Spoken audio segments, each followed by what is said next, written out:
സംഭവം കണ്ടപ്പോൾ വളരെയധികം കൗതുകം തോന്നിയെടുത്തതാണ് കേട്ടോ. ഇത് സ്ഥലം തിരുച്ചിറപ്പള്ളി റെയിൽവേ സ്റ്റേഷനിൽ ഞങ്ങൾ ഇറങ്ങിയ ഉടനെ തന്നെ അവിടെ കുറച്ച് കുട്ടികൾ എന്ത് ഗെയിമാണെന്ന് അറിയില്ല, ഗെയിം കളിച്ച് വിജയിച്ചിട്ട് കൊടുത്തിട്ടുള്ള ട്രോഫിയാണ്. ആ കാണുന്ന ഒരു തിളക്കല്ലേ, ഇതാണ് സംഭവം.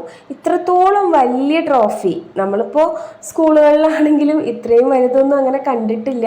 അതും അതിൻ്റെ മോഡൽ അത്രത്തോളം ഡിഫറെൻ്റ് ആണ്. അത് ഫുള്ള് മിറർ വർക്കാണ് കേട്ടോ. പിന്നെ ആ കുട്ടിയുടെ അതേ ഹൈറ്റിലാണ് വരുന്നത്. നമ്മൾ പിന്നെ കയറി എടുക്കാനുള്ളൊരു സാഹചര്യം ഉണ്ടായിരുന്നില്ല, അത്രത്തോളം തിരക്കായിരുന്നു കേട്ടോ. ഞങ്ങൾ ഇറങ്ങിയപ്പോഴാണ് ഇത് കണ്ടത്. സത്യം പറഞ്ഞു കഴിഞ്ഞാൽ എനിക്ക് അതിൻ്റെ ഉള്ളിൽ കയറി എടുക്കണം നല്ല ആഗ്രഹം ഉണ്ടായിരുന്നു. നല്ല അഭിമാനം തോന്നി, കാരണം അവരത് ട്രെയിനിൽ വെച്ചിട്ടാണ് കൊണ്ടുവരുന്നത്. നമ്മളിപ്പോൾ ഇത് നോർമലായിട്ട് ഒരു വണ്ടിയിൽ കയറ്റി കൊണ്ടുവരുമ്പോൾ അത്രത്തോളം ക്യാഷ് ചിലവാകും. അപ്പോൾ അവരത് ട്രെയിനിലാക്കിയിട്ട് കൊണ്ടുവരികയാണ്. നല്ല വലുതും അതുപോലെ